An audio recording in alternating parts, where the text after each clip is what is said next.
₹1100 कथा में जो दान और ₹1100 हमारे पास में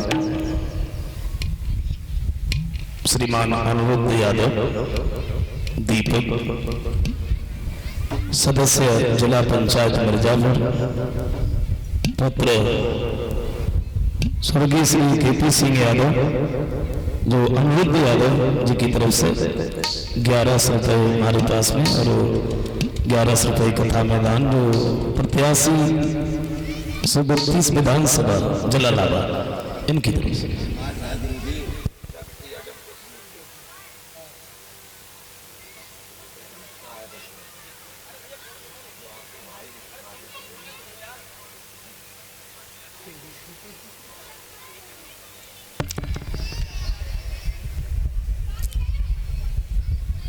ये गीत खैर हमने कल भी गाया था, कभी प्रदीप जी का लिखा हुआ एक लाइन जब कभी हमारे पूजनीय बड़े भाई साहब गाया करते थे, कभी प्रदीप जी ने बहुत दिन पहले ये गीत लिखा था। उन्होंने एक गीत और लिखा था, आज के संसार में ये क्या हो गया। और उस गीत की जो बोल है, गीत की जो शब्द सुनना आप लोग, बिल्कुल जब लॉकडाउन लगा था ना, बिल्कुल शब्द उसके सेम ऐसा लग रहा था कि गीत आज ही लिखा हुआ है, जबकि बहुत साल पहले लिखा हुआ गीत। तो आइए एक लाइन हम सुना रहे हैं। उन्होंने 2 लाइनें लिखी थी कि संसार में सुखी तो कोई है कि मैंने जगह किया जब तस्वीर देखी, एक हंसता है बस रोए,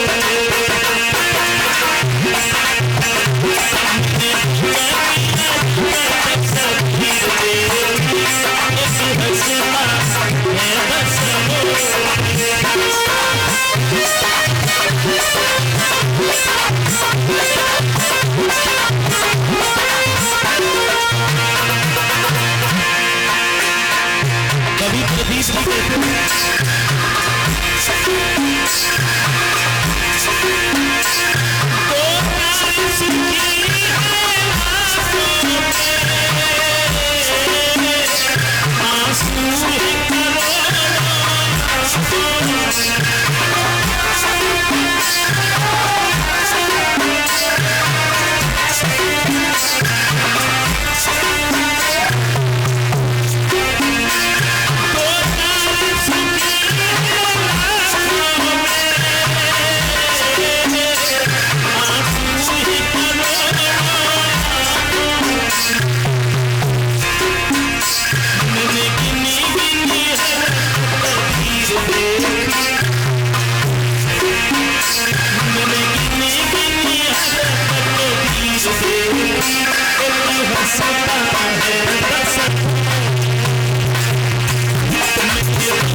अब आइए उसी जगह पर गौर करते हैं।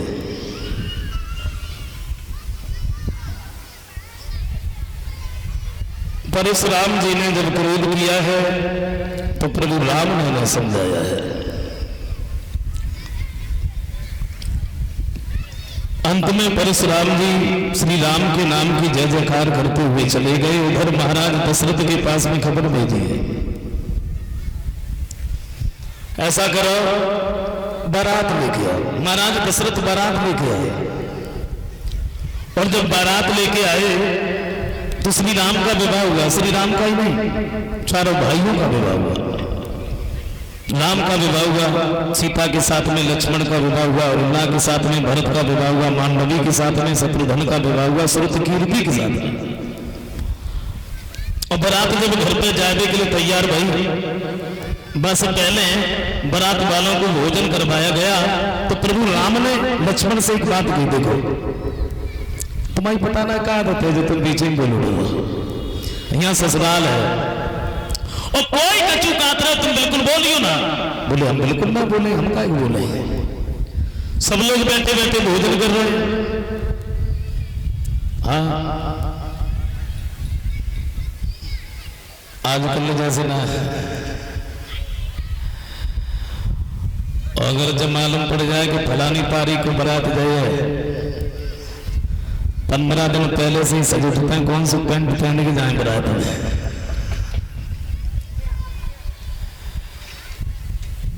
मैं अपनी बात बताऊं, मैं सच बता रहा हूं, मैं बिल्कुल झूठ नहीं बोलना। वैसे तो बारात में नहीं जा पाते हैं। अच्छा एक दिन घर से नंबर लगा दिया, बोले आज कोई नहीं जाएगा तुम जाओगे, तो मैंने कहा मैं जाऊंगा, हमें क्या हो गया। अच्छा बारात में जा रहे थे तो हम मांग के बड़े अच्छे बात कपड़ा पहनने गए क्योंकि बारात में जा रहे थे। और जब बारात में पहुंचे, मैं सच बता रहा हूं, बड़ी मुश्किल से तो हमने प्लेटें ढूंढ पाएंगे, प्लेटें धरी कहां पे। अब जब प्लेट मिली, मेज में सब सामान लगो रहे और धक्का मार के तो पहुंचो करे तो सब खत्म, लौट आओ। बहुत देर होगी, कचू खान के ना मिलो, बेचारे बड़े बूढ़े लोग दूर खड़े रहे, वहां मुंह खड़े भाई। हमने पूछी, मैंने कि बाबा तुम्हें कुछ खाए के लिए मिलो। बोले हाँ लला हम तो तब से खा रहे। हमने क्या खा रहे, खाली प्लेट हमारी तरह तुम पकड़े खा रहे।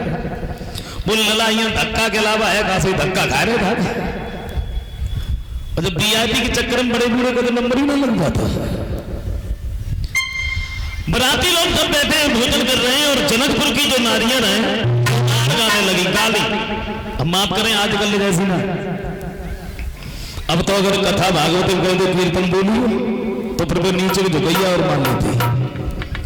और दशा देखी हो, जब का वो तेल ताई हो फिर देखो हैं। हम तो जब गीत सुनते हैं तो हमारे मेरे तो समझ में एक बात जन आया तो जो लेखक जन कहां से आता है, कभी जाने कौन है।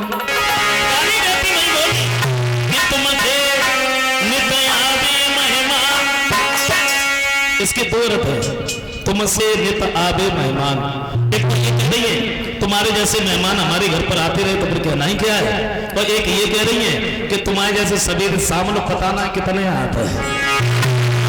तुमसे नित आवे मेहमान और हमारे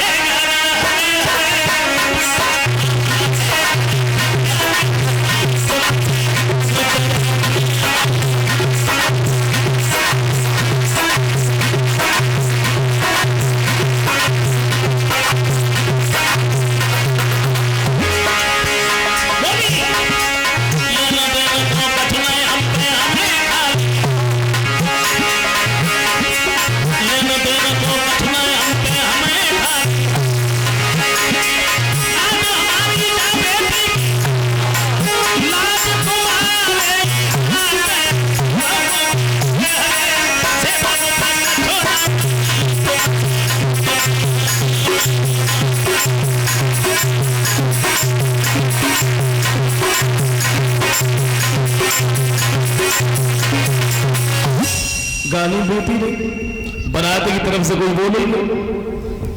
अच्छा एक लड़की बोली का भाई तुम सब चिल्लाते रहे, बाहर से तो कोई बोली नहीं रहा। दूसरी बोली तुम्हें अगर बुलवाना को सऊर हो तो बोले, तू हमसे कहो तो कि बोले कि ना बोले। बोले तुम कह लो, तुम कह के बैठे।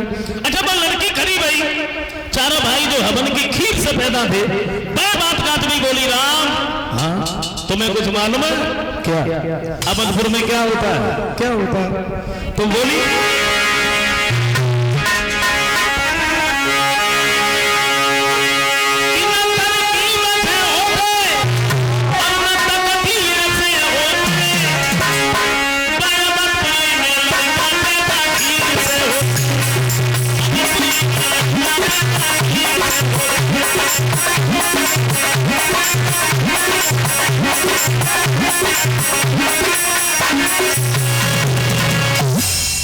और जैसे ही इतने शब्द सुने और तो कोई ना बोले। लक्ष्मण जो रहे प्रभु राम के नजदीक ही बैठे रहे, सभी धीरे से ही बोले भैया, बोले हाँ जब आप तो अब रुको तो भूल ना जाता।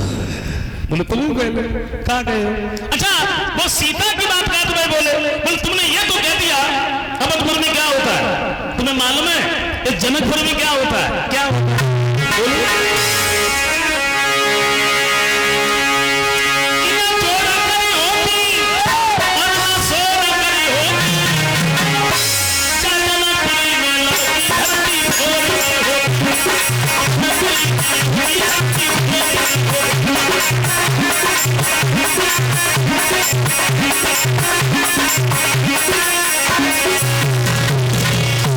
बड़े हर्ष उल्लास के साथ में सबने भोजन किया है और प्रभु राम की बारात जनकपुर में 1-2 दिन नहीं रुकी बल्कि 74 दिन तक रुकी है। बारात 74 दिन रुकने के बाद में ये घर पर आए और जब से राम ब्याही घर आए नित नभ मंगल वो बना। एक दिन महाराज दशरथ ने तीनों रानियों को अपने नजदीक बिठाया और एक बात हुई, देखो अभी तक तो तुम जैसे भी रही कोई बात नहीं, अब तुम्हारे पुत्रों की बहू आई है, अब हम तुम्हें ये बताएं कि सास को बहू के साथ कैसे रहना चाहिए और बहू को सास के साथ कैसे रहना चाहिए। आशा करेंगे हमारी माता बहने हमारी बात पर थोड़ा ध्यान दिया है। हाँ बाबा तुलसीदास जी ये कहते हैं कि पराए घर की लड़की अगर आंगन में बहू बन करके आए तो सास का क्या धर्म है? परल रखनी बधू घर आए और राखो ने न पलक की ना। वो ये कहते हैं कि पराए घर की लड़की अगर आंगन में बहू बन करके आए तो सास का ये धर्म है अपने बहू की इस तरीके से रक्षा करे जैसे आंखों के दीदों की रक्षा करने के लिए ये पलक हमेशा तैयार रहते, पलक हमेशा सतर्क रहते, ये देखे कि हमारे बहू के ऊपर कोई कष्ट तो नहीं है, कोई कलिष्ठ तो नहीं है। वो अपनी बेटी से बढ़ करके अपने बहू को माने, ये सास का धर्म है। और सुना है वो चाहिए बहू तो घर में फटी धोती पहने और सास गांव में बिलिया। बहू का भी कुछ फर्ज है, सादर सास गुरु पति पूजा और जा से बड़ी के धर्म न दूजा।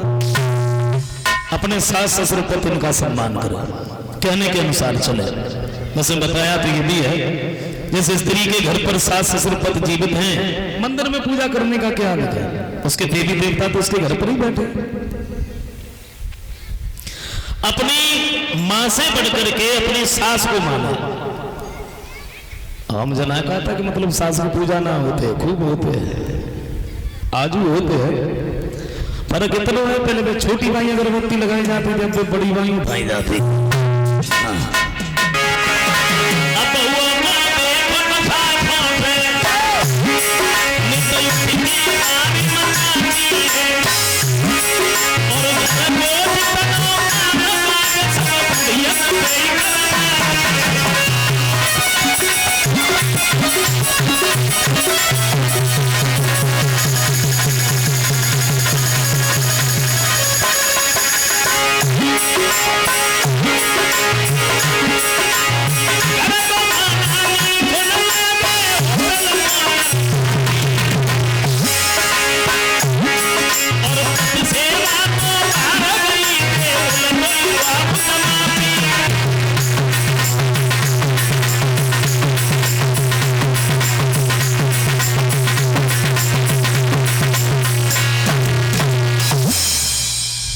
ऐसा नहीं होना चाहिए।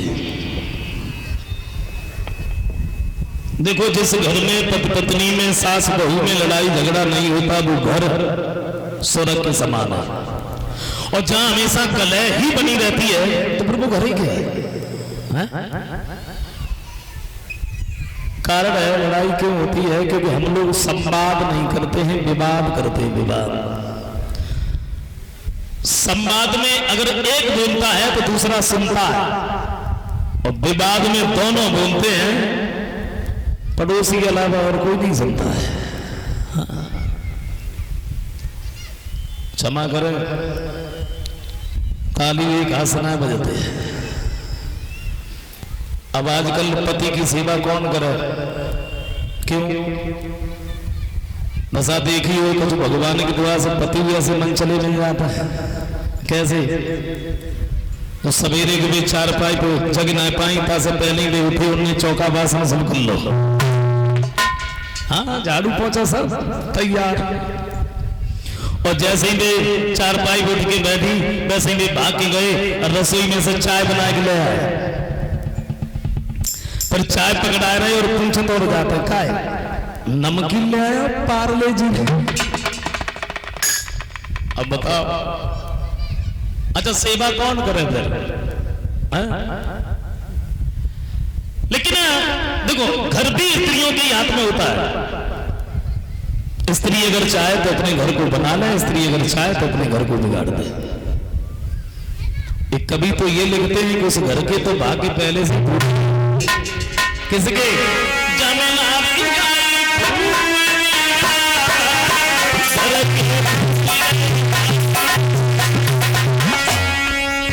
कैसे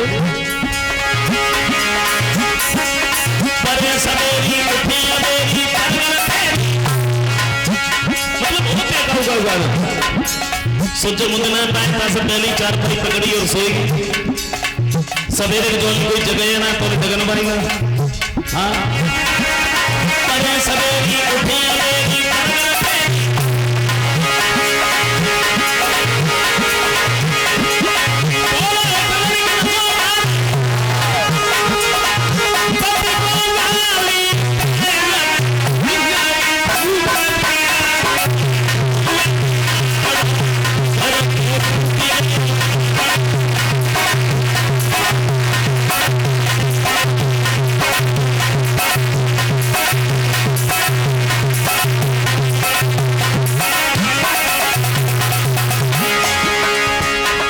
भगवान की दुआ से पूजा को तो नंबर को होली दीपावली पे ही लगी बात है। और जातना ऐसा देखी हो जातना घर में पूजा न हो, घर में जातना पूजा न हो बादल तो सवेरे सवेरे पति को रोटी मिल जाए। और जातना पूजा हो बेचारे पूरे दिन बैठे बैठे चौकी गाने कर रहा था। अगर नाक बोगा रोटी मांग ली सही तौर पर की पूजा करना पाई तुम्हें पहले खवा दे दूर बैठो उठे बैठो। अब अगर पति से नाराज है पूजा कर रही कहे का रही सोना मालूम का कह रही पीढ़ीदार में पिया में लोटा करे पीढ़ीदार में पिया में लोटा करे आप दौड़ सूरत से बोल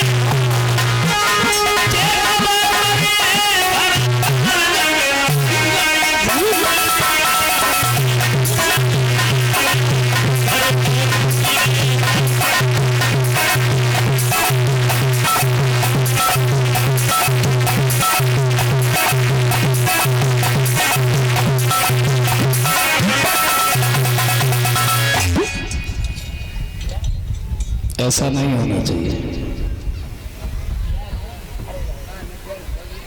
क्या हुआ? अरे नहीं बजाओ अच्छा बजाते हो लेकिन एक मेरा सुझाव है एक्टिंग भी करते हो लेकिन एक्टिंग के साथ में अभी तुम्हारा चिमटा बंद हो जाता है बजना उसका भी ध्यान दो और एक्टिंग का भी ध्यान दो।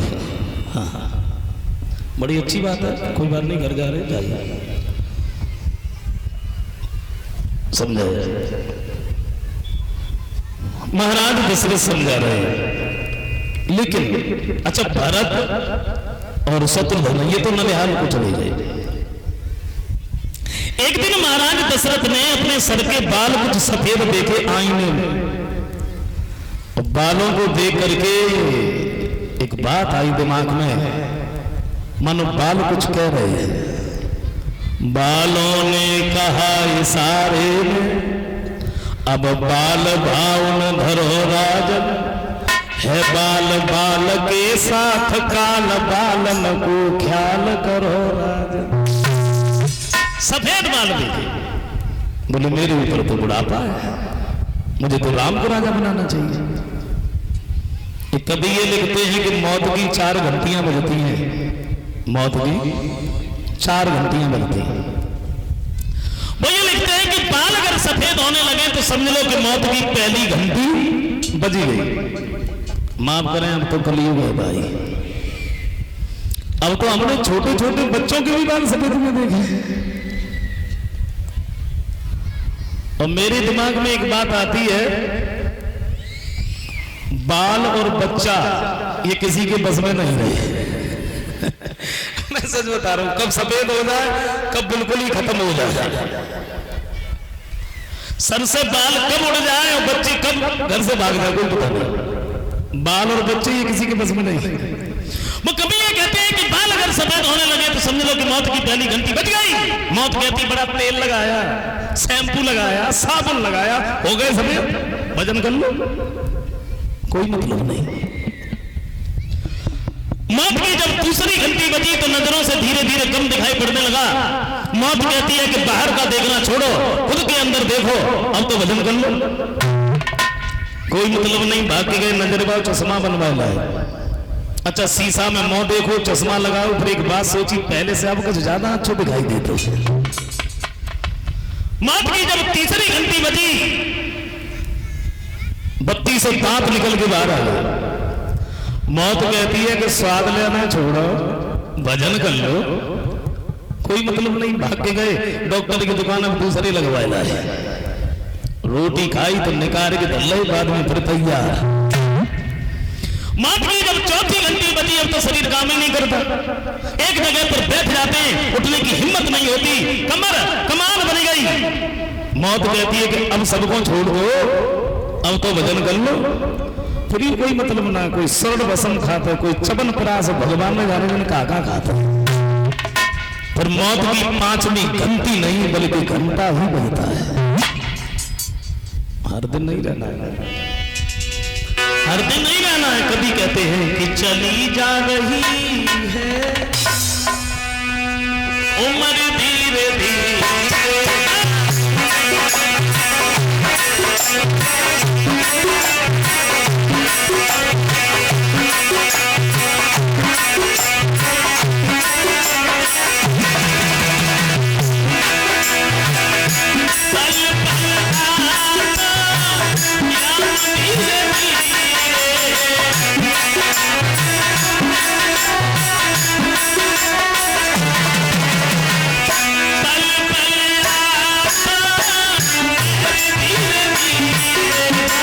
चली जा रही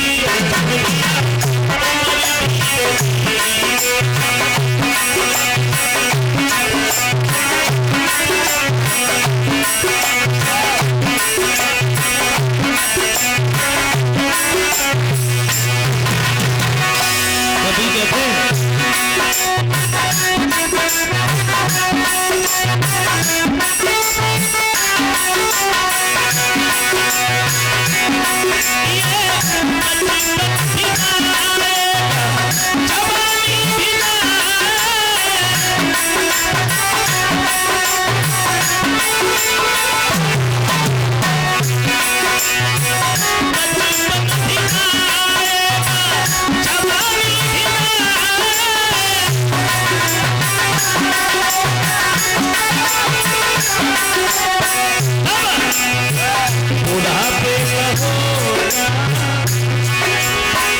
बुढ़ापे का होगा असर धीरे धीरे, चली जा रही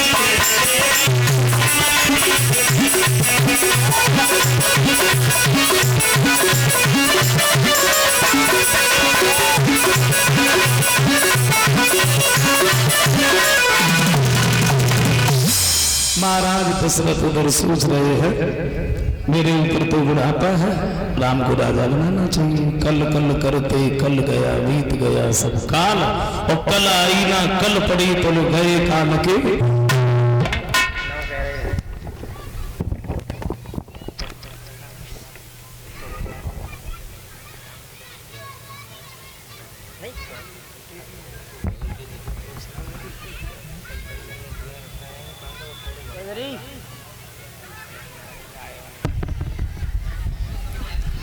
अरे भाई रामायण कोई ऐसी तो है नहीं जो 2-4 घंटे में पूरी हो जाए। वापस पीछे चलो आते संक्षेप में। परशुराम जी जब पहुंच जाते हैं, लंबी भीड़ लगी हुई देखी है तो जवाब दिया है, जनक पहले जब कभी हम आते थे तुम्हारे दरबार में इतनी लंबी भीड़ नजर नहीं आती थी, लेकिन क्या बात है इतने सारे लोग बैठे। और जैसे ही परशुराम को देखा, डर की वजह से लोग उठते हैं, इनके पैर छूते हैं, अपना परिचय बताते हैं, अपनी जगह पर बैठ जाते हैं। और जब धनुष को टूटा हुआ देखा तो आग बबूला हो गया। जब आप ये भगवान शंकर का धनुष किसने तोड़ा, और जिस किसी ने धनुष तोड़ा है वो मेरा दुश्मन है, मेरे सामने आ जाए, नहीं तो मैं किसी को नहीं छोड़ूंगा। योद्धाओं ने देखा, थर थर कांपने लगे, अब क्या होगा। अब परशुराम जी किसी को जीवित नहीं छोड़ेंगे। और प्रभु राम ने जब सबको दुखी देखा तो श्री राम सामने पहुंच गए, हाथ जोड़ कर एक बात कही,